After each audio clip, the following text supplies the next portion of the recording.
All right, so you're prepping for that senior software engineer interview, and we're going to give you a bit of a secret weapon today. We're going to be taking a deep dive into data models and query languages. I know what you're thinking. How is something so fundamental going to help me stand out? Well, you see, understanding these basic building blocks can really reveal a lot about how you approach problems, especially at that senior level. It's about the big picture, not Mhm. just, churning out code. Okay, so let's unpack this. The source material that we're looking at has this really cool example about how to filter data. Like, let's say we want to find all the sharks in a database.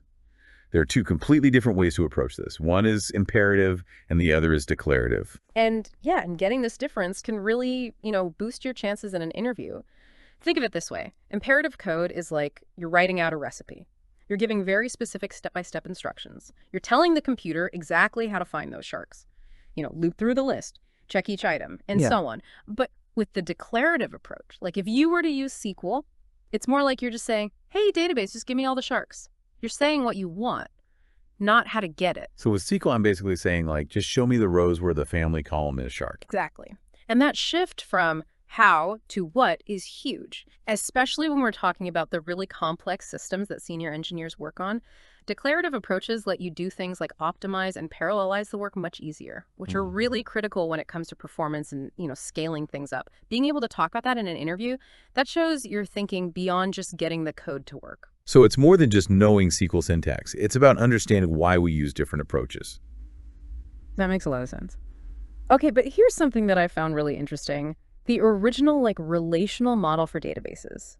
The whole foundation of SQL actually allowed for nested data structures, kind of like the JSON that we use all the time these days. It's true. Edgar Codd, the guy who created the relational model, he had this concept of non-simple domains, which could represent more complex data. It is fascinating to see how things have evolved over time. Like, relational databases became the standard for so long, but now NoSQL databases have emerged, which embrace those JSON-like documents. I feel like just knowing about that evolution could add a lot of depth to your interview answers. It shows you've gone a little deeper than just the surface level. Absolutely. It shows a real interest in the field and that you want to understand the how and why of the tools we use. And yeah, it can be a great way to get a good conversation going in the interview. You might think this whole declarative versus imperative thing is just about databases, but the source we're looking at actually applies it to web development too. Think about styling elements with CSS versus manipulating the DOM with JavaScript. Oh, that's a great example. So CSS, with its rules and selectors, that's declarative. You're just defining the look that you want without telling the browser exactly how to do it step by step. But JavaScript, a lot of times you're directly changing each element, which is more imperative. So is it fair to say that the CSS approach is more concise and maintainable, kind of like SQL? Precisely. And seeing those parallels, like across different areas of software development, really shows a strong understanding of the concepts. It makes you look like someone who can adapt to new technologies and can apply these principles in different situations, which is what you want to show as a senior engineer. Now let's look at something that's kind of a hybrid, MapReduce. The source material describes it as something between declarative and imperative. Right, MapReduce. It's this framework for processing massive data sets, like across a ton of machines. And it works by breaking down a problem into these map and reduce steps, which feels more hands-on compared to SQL. They even use this fun example of counting sharks to illustrate it. And speaking of sharks, Yeah. MongoDB, that popular NoSQL database, it uses MapReduce, right? It did, but here's what's interesting. Even MongoDB has moved to something that's more declarative. They have this thing called an aggregation pipeline now, which is a lot like SQL and how you write your queries. It just goes to show the power of declarative approaches, even in the NoSQL world. That shift from MapReduce to something more declarative, Yeah. it feels like it's telling us something important about where software development is headed. But before we jump into that, I want to know what you think. What's standing out to you so far? You know what really stands out to me is how these simple ideas like declarative versus imperative can have such a big impact on the systems we build and how we think about software design. That's a great point. It's not just about memorizing syntax, it's about understanding those underlying principles. But let's get practical for a minute. How can we actually use this to, ace those senior engineer interviews? Well, imagine you're in an interview, right? And they hit you with a classic system design question, like design a system to track user activity on a social media platform. Man, that sounds intimidating. Where do you even start with something like that? Okay, before you start sketching out databases and APIs and all that stuff, take a step back and think about those core principles we've been talking about. Ask yourself, would a declarative or imperative approach be better for this particular problem? So instead of jumping into the how I should think about the what first, but how do I actually, explain that in a way that makes me sound like a senior engineer? That's where you connect it to real world situations. Like you could say something like, for tracking real time user activity where performance and scalability are really important, a declarative approach might be the way to go. Because it lets the system figure out the most efficient way to handle all that data, kind of like how SQL lets us define what data we need without micromanaging the database. Exactly. You're showing that you get the trade-offs and that you can apply these ideas to a specific problem, and you can totally use that SQL analogy to make your point. Okay, so I'm not just throwing around fancy words, I'm actually showing them that I can use these concepts. What about those historical tidbits, like that thing about COD and nested data structures? Can I even bring that up in an interview? Oh, absolutely. Let's say the interviewer asks about your experience with NoSQL databases like MongoDB.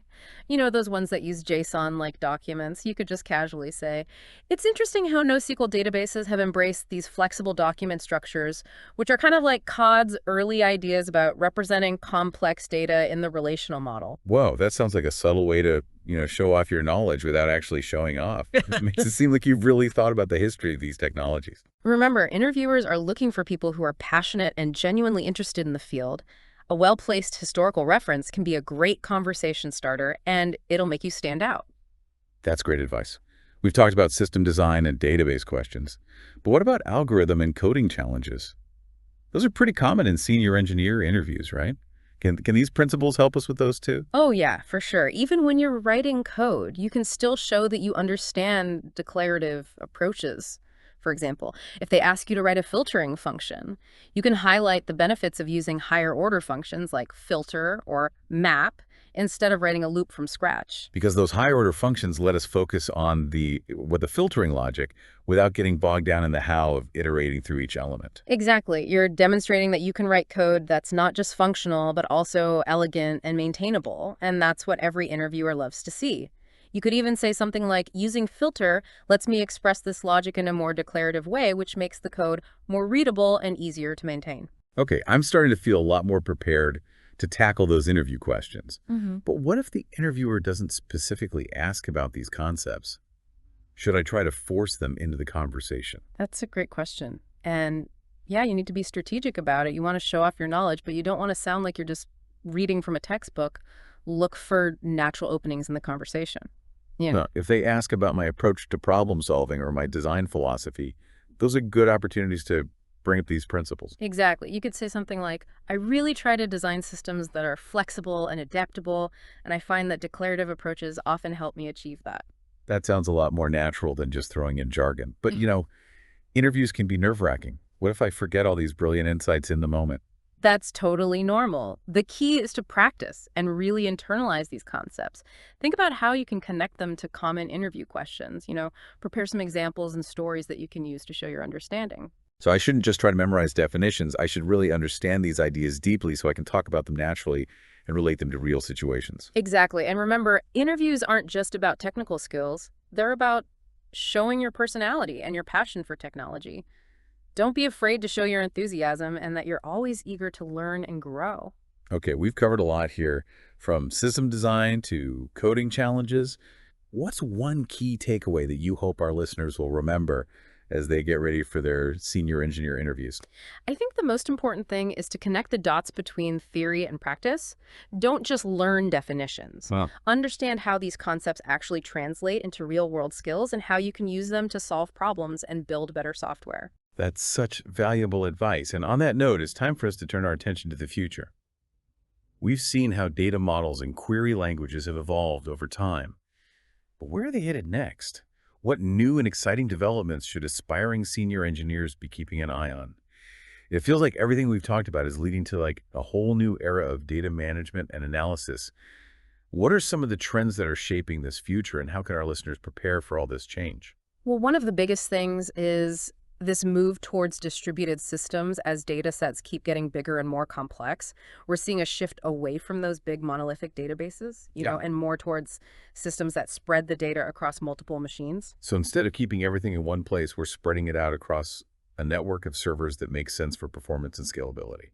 But doesn't that make things more complicated for developers? Oh, for sure. It definitely adds some complexity. But the interesting thing is a lot of these distributed databases are still using those same declarative principles that we've been talking about. Systems like Apache Cassandra or Amazon DynamoDB, they might use SQL-like query languages, or they might adapt those concepts to work in a distributed environment. So even though the technology is changing, those core concepts are still super important. That's good to know. But what about those other databases we hear about, like graph databases? Those seem totally different. Yeah, graph databases are becoming more and more popular. They're really good at showing the relationships between data points like connections in a social network or dependencies in a complex system. Think of it like a giant web of interconnected nodes and edges. So instead of rows and columns, we have nodes and relationships. It's a whole new way of thinking about data. But do those declarative principles still apply here? Oh, absolutely. Query languages like Cypher, which is used in Neo4j, they let you express really complex queries about relationships in a very intuitive and declarative way. You're basically describing the patterns you're looking for in the graph without having to say exactly how to find them, step by step. It's amazing how those same concepts keep coming up even as the technology changes. It really shows how important it is to understand those fundamental principles. But there's another trend that's shaking things up. Serverless computing platforms like AWS Lambda are changing how we deploy and run our code. Right. Serverless is all about taking away the infrastructure, so developers can just focus on writing code. The cloud provider takes care of the servers, the scaling, all that. You just write your functions and let the platform do the rest. So it's like this magic box that handles all the messy details. But how does this connect back to what we've been talking about with data? Well, with serverless computing, you can build data pipelines that are super scalable and cost-effective. You can trigger functions to process data as it comes in, or run complex analytics jobs without having to worry about managing servers yourself. It opens up so many possibilities for working with data. Okay, so we've got this pretty incredible picture of what the future of data looks like. Yeah. But let's bring it back to our listeners who are getting ready for those senior engineer interviews. What does all this mean for them? Should they be memorizing everything about serverless and graph databases? No, it's not about cramming your head with facts and figures. It's about showing that you're curious and willing to learn and adapt. You want to show them that you know about these trends and that you're excited about what they can do. So I could say something like, I've been looking into serverless architectures, and I think they're really interesting for building efficient data pipelines. Exactly. Or you could mention that you're fascinated by graph databases and how they're used to model complex relationships. The key is to connect these trends to the specific company and role you're interviewing for. Show them that you're not just interested in technology for fun, but that you're thinking about how it can be used to solve real problems. And don't forget about those transferable skills, the ability to think abstractly, to focus on the what instead of the how. Those are going to be valuable no matter what new technologies come along. Absolutely. Those core principles are crucial, even with all this rapid change in technology.